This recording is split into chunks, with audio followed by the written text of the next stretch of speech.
Во 2021 година Центарот за граѓански комуникации го објави истражувањето за тоа колку граѓаните и фирмите плаќаат данок на имот, давачка која ја пресметуваат и прибираат општините.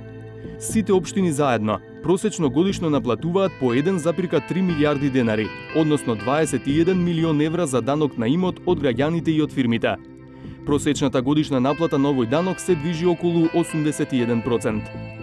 Значително поголем дел од данокот на имот се прибира од граѓаните, 70%, додека од правните лица, односно од фирмите, се прибираат останатите 30%.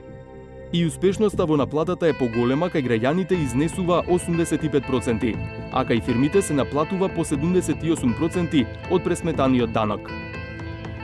Најголеми приходи од данок на имот има скопската општина Центар, по околу 2,3 милиони евра годишно, а најмали, односно без приходи по оваа основа, е општина Арачиново, која не ни наплатува ваков данок, бидејќи нема база на податоци на даночни обврзници, ниту има формирано даночно оделение, поради што и не издава даночни решенија.